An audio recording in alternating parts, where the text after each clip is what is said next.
Aujourd'hui on se retrouve pour une nouvelle vidéo en cette saison, j'allais dire cette saison automnale, mais bof pas trop parce que avec le temps qu'il fait en fait il fait super beau, donc on dirait qu'on est encore en été. Mais techniquement on est en automne, d'où mon petit pull.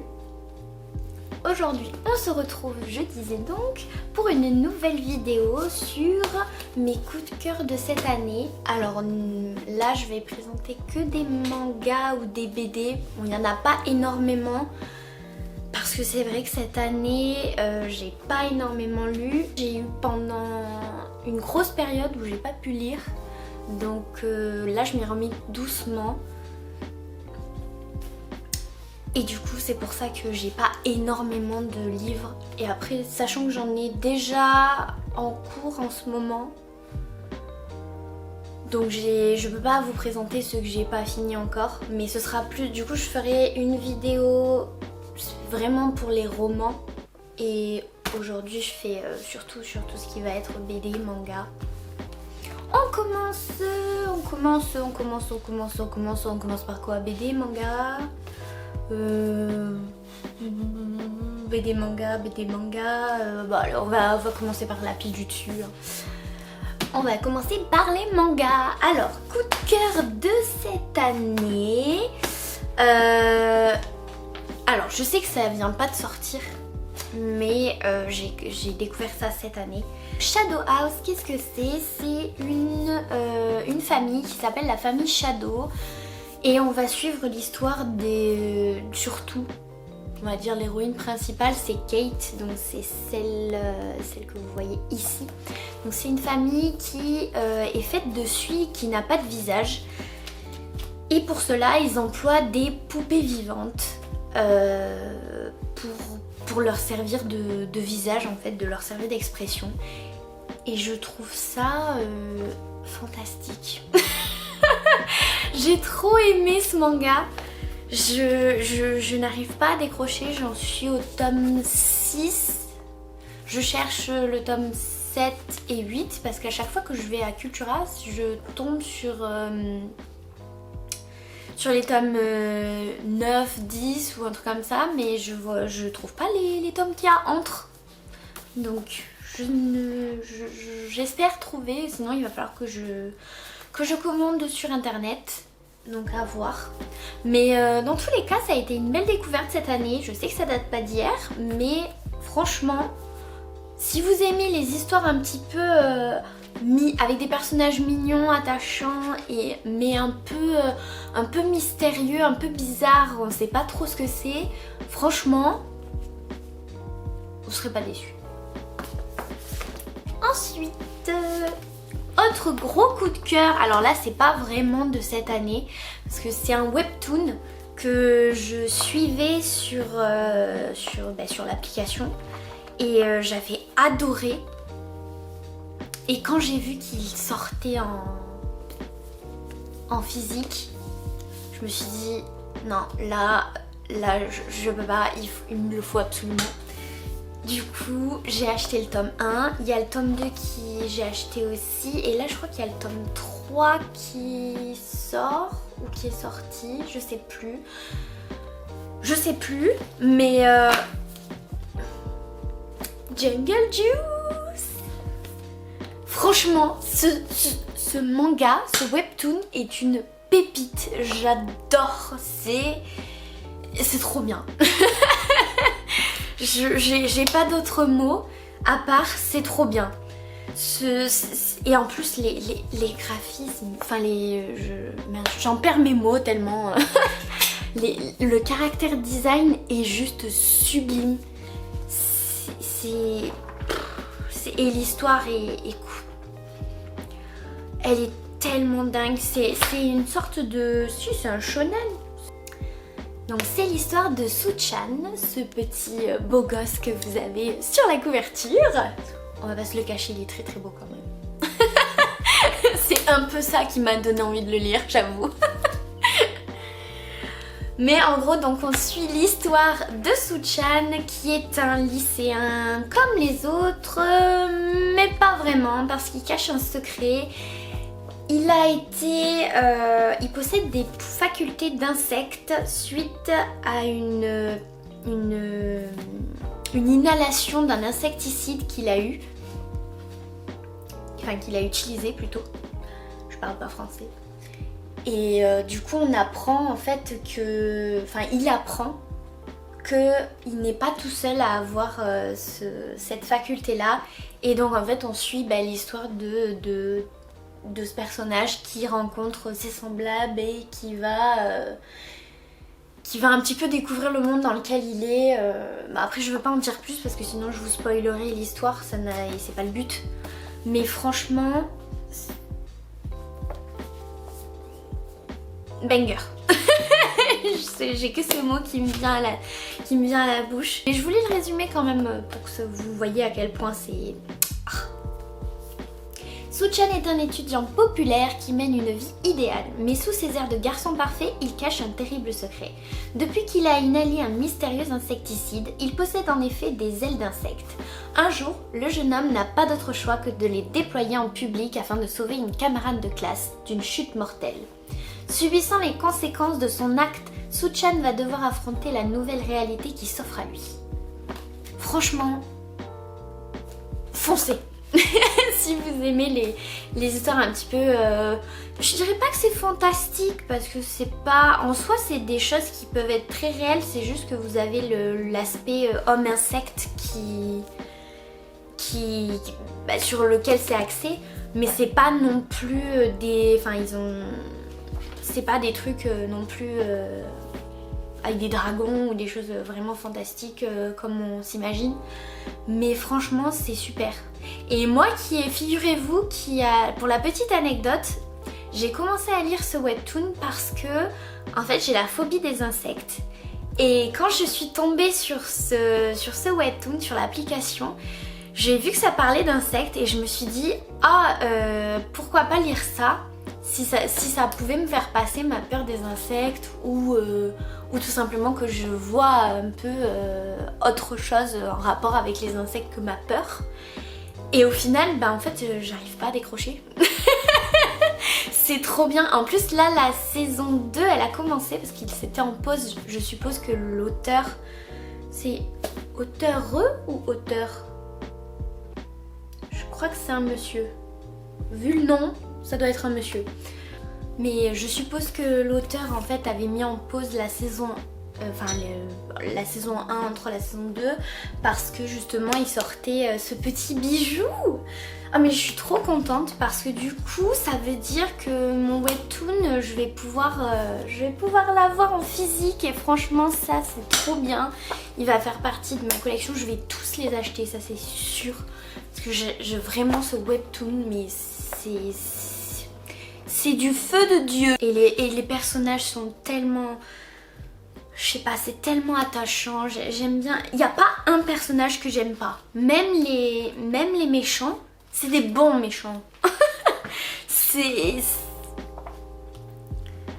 Je vais arrêter parce que de toute façon je dis rien de constructif à part le fait que j'adore ce webtoon. Je vais arrêter de dire webtoon puisque maintenant il est sorti en manga, donc c'est un manga. Je m'excuse, l'éclairage a un chouïa changé, j'espère que ça se voit pas trop et que c'est pas trop dérangeant, mais j'ai dû interrompre le tournage pendant quelques minutes. Mais ce n'est pas grave parce que je reprends pas avec n'importe quoi, on ne le présente plus, il est connu maintenant, je dirais, je sais pas dans le monde entier, mais il est assez connu, il est populaire, il est sorti en anime il y a pas si longtemps que ça. Spy X Family. Bien sûr, je ne pouvais pas ne pas le mettre, c'est pas possible. On ne le présente plus, ce manga, il est juste... C'est une pépite lui aussi. Donc forcément qu'il allait faire partie de mes coups de cœur 2023, c'était obligé. Qui n'aime pas Spy X Family, hein? Qui? Pour ceux qui ne connaissent pas, franchement, allez lire, il n'y a pas d'excuse. Allez lire. Je plaisante. Donc l'histoire c'est quoi? Pour ceux qui connaissent pas, c'est l'histoire d'un agent secret qui s'appelle, le nom de code c'est Twilight, qui doit en fait créer une famille fictive pour s'introduire dans une école prestigieuse dans le but de se rapprocher d'un monsieur qui gère les... Ah j'arrive pas à parler ce soir. Enfin, pour se rapprocher d'un membre du gouvernement. Et du coup, sauf qu'il y connaît absolument rien dans tout ce qui est liens familiaux. Donc il va apprendre à composer avec une famille fictive qui est composée d'une petite fille qui s'appelle Anya, qui a le pouvoir de lire dans les pensées, et d'une femme qui s'appelle Yor et qui est une tueuse à gages. Et cet ensemble forme une joyeuse famille et franchement c'est très rigolo, il y a des... plein de petites quiproquos, Anya elle est trop mignonne, enfin il y a plein de... c'est très drôle. Si vous voulez passer un bon moment, franchement lisez-le parce que c'est vraiment... c'est génial. Dans les BD maintenant, oui parce qu'il y avait ça en manga, j'ai fait 2 et 2. Ce sera pas une très longue vidéo mais... pour commencer, le mois d'octobre, je me dis que c'est bien. Donc en BD, nous avons, pour commencer, nous avons Dérangé.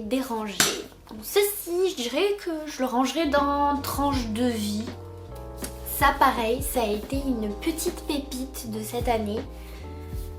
C'est l'histoire de cette jeune fille qui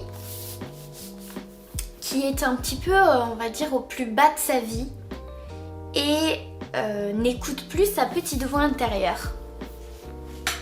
Et du coup, sa petite voix intérieure a décidé de venir se pointer pour lui dire de reprendre sa vie en main. Et donc en fait, c'est elle qui va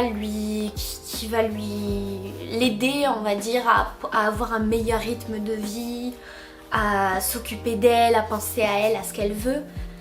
Et j'ai trouvé ça, enfin je me suis surprise à être émue parce que je pense que c'est quelque chose dont tout le monde a besoin.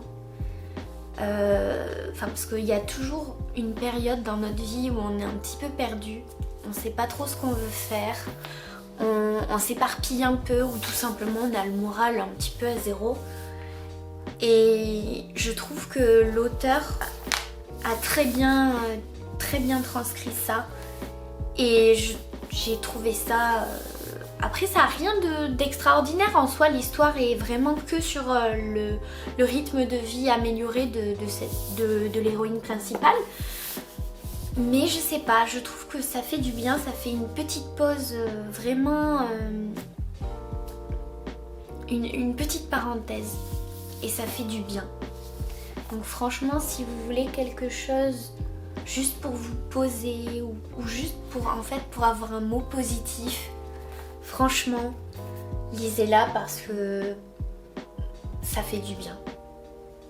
Les dessins, enfin moi j'aime bien ce genre de graphisme, je les trouve super. Ils sont simples mais ils sont originaux et puis ça rend la chose vraiment vivante en fait. Je vous montre juste quelques pages, hein, je vous spoile pas, mais franchement j'ai trouvé cette BD fantastique. Ça a été je dirais que c'est mon petit coup de cœur un de mes plus gros coups de cœur de cette année. Ensuite, pour la seconde BD, nous avons, alors c'est une BD, on va dire plutôt je pense pour une BD jeunesse, mais je l'ai trouvée tellement belle. Ça s'appelle Le Jardin des Fées. Et franchement, regardez-moi cette couverture. Elle est pas sublime? Franchement, c'est trop beau. Et je suis tombée sur ça, c'était en tête de gondole à Cultura et franchement c'est magnifique, même l'intérieur. Il y a les illustrations, elles sont sublimes. Franchement, si vous aimez les belles illustrations, c'est magnifique. Donc c'est l'histoire d'une jeune demoiselle que nous avons juste ici, qui emménage dans une maison. Alors je me rappelle plus parce que ça fait un petit moment que je l'ai lu. Mais je crois qu'elle a perdu sa mère. De mémoire, elle a perdu sa mère et elle est hébergée par son oncle et sa tante ou des parents éloignés. Je sais plus très bien, il faudrait que je me replonge là-dedans parce que ça fait un petit moment que je l'ai lu. Mais du coup elle est accueillie voilà, dans sa nouvelle famille et elle découvre que dans le jardin de cette maison, il y a des petites fées. Et ces petites fées, du coup, en fait, elles découvrent qu'elles ont besoin, enfin qu'elles sont en danger, qu'elles ont besoin d'une gardienne. Je n'en dirai pas plus, sinon ça vous spoilerait toute l'histoire. Mais franchement, ce livre est très très beau. Il y a le tome 2 d'ailleurs qui est sorti il n'y a pas longtemps, que j'ai acheté bien évidemment. Je vous montre le tome 2. Voilà, le tome 2 c'est celui-ci. Donc là on est un petit peu plus dans l'été avec du vert. Et toujours aussi beau. Franchement, ce livre est magnifique. En plus, il y a des petites... c'est un peu, si vous voulez, c'est comme un journal intime des fois. Où il y a des petites photos, des notes. Après, si vous lisez le livre, vous comprendrez pourquoi. Mais franchement, il est magnifique. Vous avez le tome 1 et le tome 2. Et ce sera tout pour cette petite pile. Donc ces petits coups de cœur de l'année en BD manga. Je sais qu'il n'y en avait pas beaucoup, c'est assez court comme vidéo. Mais je trouve que j'ai trouvé quand même des petites pépites et du coup je suis assez contente. N'hésitez pas à me dire si vous les avez déjà lus, si vous voulez les lire, si ça vous a donné envie, si vous avez eu d'autres coups de cœur, si vous avez des choses à me conseiller ou pas, ou tout simplement si vous voulez donner votre avis. N'hésitez pas à me faire part de tout ça en commentaire, ça me ferait super plaisir de vous lire. Merci d'avoir écouté, merci d'être là. N'oubliez pas de vous abonner, d'activer la petite cloche et de mettre un petit pouce bleu, ça me ferait super plaisir. Et je vous dis à bientôt pour une prochaine vidéo mes petits pandas. Prenez soin de vous, bisous.